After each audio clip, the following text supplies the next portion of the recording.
Hello and welcome to my channel thinking literature. इस video में हम स्ट्रक्चरलिज्म को डिस्कस करेंगे। So let's jump into it. सबसे पहले हम स्ट्रक्चरलिज्म को एक एग्जांपल के साथ समझते हैं। अगर आप कोई एक बिल्डिंग की स्ट्रक्चर की जांच या एग्जामाइन कर रहे हैं तो आप स्ट्रक्चरलिज्म को फॉलो नहीं कर रहे हैं, क्योंकि आप एक ही बिल्डिंग की स्ट्रक्चर को जांच कर रहे हैं। लेकिन अगर आप कोई भी पर्टिकुलर एरिया का बहुत सारे बिल्डिंग के स्ट्रक्चर को समझने की कोशिश कर रहे हैं कि कैसे उन बिल्डिंग का निर्माण किया गया है, तो आप स्ट्रक्चरलिज्म के रूल्स को फॉलो कर रहे हैं, क्योंकि आप बहुत सारे बिल्डिंग्स की स्ट्रक्चर को समझने की कोशिश कर रहे हैं। यहाँ पर एक इम्पॉर्टेंट चीज ये है कि अगर आप एक बिल्डिंग के स्ट्रक्चर के सहारे बहुत सारे बिल्डिंग के स्ट्रक्चर को समझने की कोशिश कर रहे हैं, तब भी आप स्ट्रक्चरलिज्म के रूल्स को फॉलो कर रहे हैं, क्योंकि आप एक बिल्डिंग के सहारे बहुत सारे बिल्डिंग्स की स्ट्रक्चर को समझ रहे हैं। सो फर्स्ट एग्जांपल में हम लोगों ने बहुत सारे बिल्डिंग के स्ट्रक्चर को समझ के एक स्ट्रक्चर को समझने की कोशिश की, और दूसरे एग्जांपल में हम लोगों ने एक बिल्डिंग के स्ट्रक्चर को समझ के बहुत सारे बिल्डिंगों का स्ट्रक्चर को समझने की कोशिश की। सो हम लोगों ने जो एग्जांपल बिल्डिंग के स्ट्रक्चर के साथ समझा, वही एग्जांपल को हम लिटरेचर के साथ भी यूज कर सकते हैं। सो फॉर एग्जाम्पल, अगर आप एक शॉर्ट स्टोरी को स्टडी करके आप अगर उसके स्ट्रक्चर को समझने की कोशिश कर रहे हैं, तो आप स्ट्रक्चरलिज्म के रूल्स को फॉलो नहीं कर रहे हैं। लेकिन अगर आप उस शॉर्ट स्टोरी की कॉम्पोजिशन को समझने के लिए बहुत सारे शॉर्ट स्टोरीज का स्टडी कर रहे हैं, फॉर एग्जाम्पल उनकी नैरेटिव, प्रोग्रेशन और कैरेक्टराइजेशन, तो आप स्ट्रक्चरल एक्टिविटी में एंगेज्ड हैं। अकॉर्डिंग टू स्ट्रक्चरलिज्म, ये दुनिया दो स्तर में बनी है। फर्स्ट विजिबल, जो हम देख पाते हैं, और दूसरा इनविजिबल, जो हम नहीं देख पाते। विजिबल वर्ल्ड, जिसको हम सरफेस फिनोमेना भी कह सकते हैं, उसमें सभी अनगिनत वस्तुएं जिसमें हम भाग लेते हैं और जिसको हम देखते हैं, वो सभी इंक्लूड होता है।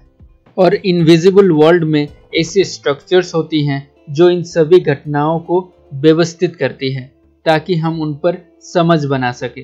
फॉर एग्जाम्पल, इंग्लिश लैंग्वेज में लाखों वर्ड्स है, जिसको प्रत्येक व्यक्ति अलग अलग तरीके से प्रोनाउंस करते हैं, लेकिन इन सभी के नीचे एक स्ट्रक्चर होती है और एक ग्रामर होती है, जिसको हम नहीं देख पाते। For example, subject plus verb plus object. So according to structuralism, इन स्ट्रक्चरों के बिना हम कम्युनिकेशन ही नहीं कर पाते। फॉर दैट केस हमारे पास लैंग्वेज ही नहीं होती। अब हम स्ट्रक्चर की प्रॉपर्टीज को डिस्कस करेंगे। एक स्ट्रक्चर में 3 गुण या प्रॉपर्टीज होते हैं, वो है होलनेस, ट्रांसफॉर्मेशन और सेल्फ रेगुलेशन। यहाँ पर होलनेस का यह अर्थ है कि जो स्ट्रक्चर के पार्ट्स होते हैं, और जब हम उन पार्ट्स को जोड़ के एक स्ट्रक्चर बनाते हैं, वो स्ट्रक्चर उसके पार्ट्स से अलग होता है। फॉर एग्जाम्पल, वाटर किस किस से बना है? हाइड्रोजन और ऑक्सीजन। सो हाइड्रोजन और ऑक्सीजन वाटर के पार्ट्स हैं, और जब ये पार्ट्स मिलते हैं तब एक नई चीज बनती है, जो है वाटर, जो उसके पार्ट्स हाइड्रोजन और ऑक्सीजन से अलग होता है। स्ट्रक्चर का दूसरा प्रॉपर्टी है ट्रांसफॉर्मेशन। ट्रांसफॉर्मेशन का मतलब है कि कोई भी स्ट्रक्चरल सिस्टम स्थिर नहीं रहती या स्टैटिक नहीं रहती, यह हमेशा डायनामिक होती है और हमेशा चेंज होती रहती है। फॉर एग्जाम्पल, जैसा कि हम जानते हैं, लैंग्वेज एक स्ट्रक्चरल सिस्टम है। इस सिस्टम के अंदर की स्ट्रक्चर से ही नई वर्ड्स और सेंटेंसेस बन सकते हैं। हम न्यूज़पेपर में हर साल पढ़ते हैं कि ये न्यू वर्ड्स इस साल बनी हैं। सो ये जो नई वर्ड्स बनती हैं, उसका कारण एक ही होता है, क्योंकि स्ट्रक्चरल सिस्टम कभी भी स्टैटिक नहीं होती, इसलिए। सो स्ट्रक्चर की थर्ड प्रॉपर्टी है सेल्फ रेगुलेशन। सेल्फ रेगुलेशन का यह मतलब है कि जैसे कि हम लोगों ने बात किया, इंग्लिश लैंग्वेज के जो फोनिम्स हैं, वो केवल इंग्लिश लैंग्वेज का ही वर्ड्स बना सकते हैं। इंग्लिश लैंग्वेज के फोनिम्स से कोई भी दूसरे लैंग्वेज का वर्ड्स नहीं बन सकती। सो स्ट्रक्चर हमेशा अपने सिस्टम को फॉलो करता है या ओबे करता है। सो इंग्लिश लैंग्वेज का स्ट्रक्चर या इंग्लिश लैंग्वेज के फोनिम्स हिंदी लैंग्वेज का वर्ड्स या सेंटेंस नहीं बना सकती। ये हमेशा अपने स्ट्रक्चरल सिस्टम के अंदर ही रहती है। अब हम famous structuralist Ferdinand de Saussure के बारे में डिस्कस करेंगे और उनके जो आइडियाज थे उनको डिस्कस करेंगे। सोसूर का most popular work course D linguistic general 1916 में पब्लिश किया गया था। सोसूर से पहले लैंग्वेज को हिस्ट्री के आधार पर स्टडी किया जाता था। हर वर्ड्स कैसे ओवर द टाइम चेंज हो रहा है उसको डिस्कस किया जाता था। For example word pen, pen को 300 BC में एज ए फेदर के रूप में पाया जाता था। उसके बाद 20th सेंचुरी में आते आते इंक पेन, डॉट पेन और आजकल कई तरह के पेन पाए जाते हैं। तो इस हिस्टोरिकल मेथड को सोसूर ने डायक्रॉनिक मेथड कहा है। लेकिन अकॉर्डिंग टू सोसूर लैंग्वेज को हमें इस तरह हिस्टोरिकल मेथड या डायक्रॉनिकली एनालाइज नहीं करना चाहिए, बल्कि सोसूर कहते हैं कि हमें एक गिवन पॉइंट इन टाइम में अलग अलग शब्दों के बीच जो संबंध है उसका अध्ययन करना चाहिए और उनके बीच के जो स्ट्रक्चरल सिस्टम है उसको समझने की कोशिश करनी चाहिए। For example word pen, pen से रिलेटेड 21st सेंचुरी में क्या क्या वर्ड्स है जैसे pencil, colour pencil, ink pen, dot pen etcetera, इन सभी को एज ए हिस्टोरिकली नहीं but in a given point in time इन सभी शब्दों का रिलेशनशिप को स्टडी करके एक स्ट्रक्चर को समझना जरूरी है। फॉर एग्जाम्पल आप इस इमेज में देख सकते हैं कि ये सभी पेन्स एक ही टाइम पीरियड की है। सो हम इन सब पेन्स की रिलेशनशिप को समझ के इसके स्ट्रक्चर को अध्ययन कर सकते हैं या स्टडी कर सकते हैं और सोसूर इस मेथड को सिंक्रोनिक मेथड कहते हैं। अब हम सोसूर का आइडिया साइन को डिस्कस करेंगे। अकॉर्डिंग टू सोसूर कोई भी एक वर्ड साइन है और इस साइन के दो पार्ट्स है, सिग्निफायर और सिग्निफाइड।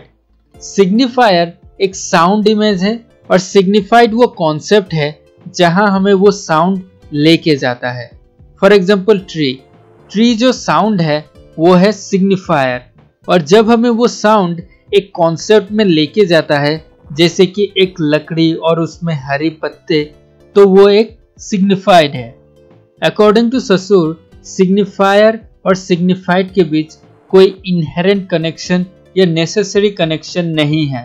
इसका मतलब ये है कि अगर हम इंग्लिश लैंग्वेज में ट्री साउंड से एक लकड़ी और उस पे हरे पत्ते को समझेंगे तो दूसरे लैंग्वेज में हम दूसरे साउंड से इस कॉन्सेप्ट को समझेंगे। फॉर एग्जाम्पल हिंदी लैंग्वेज में हम पेड़ शब्द से एक लकड़ी और उस पे हरी पत्ती को समझेंगे, उसी तरह बांग्ला में गाछ से और नेपाली में रुख से हम ट्री की कॉन्सेप्ट को समझेंगे। इन सभी केसेस में अगर हम ध्यान दें तो सिग्निफाइड चेंज नहीं हो रहा है। क्या चेंज हो रहा है? सिग्निफायर चेंज हो रहा है, जैसे पेड़, गाछ और रुख। सो यहाँ से यह साबित होता है कि सिग्निफाइड अपनी मीनिंग सिग्निफायर से नहीं लेता।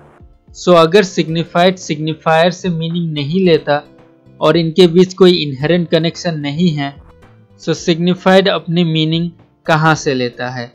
इस आंसर को हम जानेंगे हमारे अगले स्लाइड में।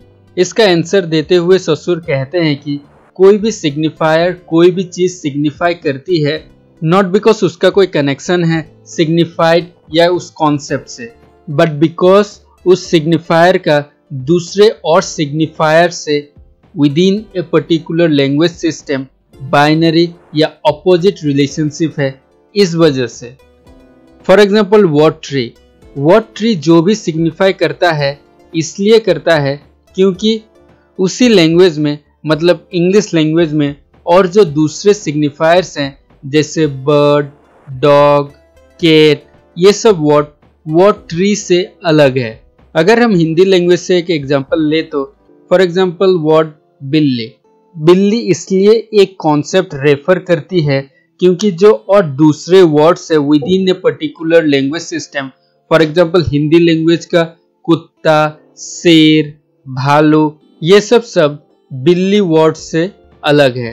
सो कोई भी लैंग्वेज में सिग्निफायर्स एक दूसरे से बाइनरी या ऑपोजिट रिलेशनशिप में रहती है। सोसूर ने इंग्लिश लैंग्वेज में जो स्ट्रक्चर है उसको दर्शाने के लिए दो शब्द का यूज किया है, लैंग एंड पैरल। सोसूर ने लैंग्वेज में जो स्ट्रक्चर है या जो ग्रामर है उसे लैंग कहा है, और जो हम रोजमर्रा की बातें करते हैं जो हम बोलते हैं उसे पैरोल कहा है।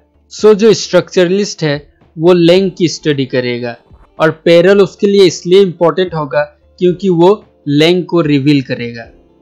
Claude Levi Strauss Belgium born एक फ्रेंच इंटेलेक्चुअल थे और एक एंथ्रोपोलॉजिस्ट थे जिन्होंने डिफरेंट कल्चर्स और डिफरेंट मीथ्स का अध्ययन किया था from A structuralist point of view. और उन्होंने अध्ययन करके ये पाया था कि हालांकि डिफरेंट कल्चर्स में डिफरेंट मीथ्स हैं, लेकिन हम उन मीथ्स को कुछ मीथिम्स में सीमित कर सकते हैं या कुछ स्ट्रक्चर्स में सीमित कर सकते हैं। एक mytheme for example the hero kills a monster में विभिन्न प्रकार के हीरोज जैसे रिच, पोर, ऑर्फेन, विभिन्न प्रकार के मॉन्स्टर्स जैसे मेल, फीमेल और हाफ ह्यूमन को विभिन्न कारणों से जैसे कि to win a wife, to save a community और टू सेव हिमसेल्फ किल करता है। सो क्लॉड लेवी का स्ट्रक्चरलिस्ट अप्रोच जो उन्होंने डिफरेंट कल्चर्स के मीथ के ऊपर यूज किया था, हमें यह दिखाता है कि लैंग्वेज या कोई भी स्ट्रक्चर के द्वारा हम दुनिया के बहुत सारे मीथ्स के बारे में जान सकते हैं। So we come to the end of this video. अगर आपको वीडियो अच्छा लगा तो लाइक कीजिए, अगर अच्छा नहीं लगा तो डिसलाइक कीजिए और अगर नए हैं तो सब्सक्राइब कीजिए।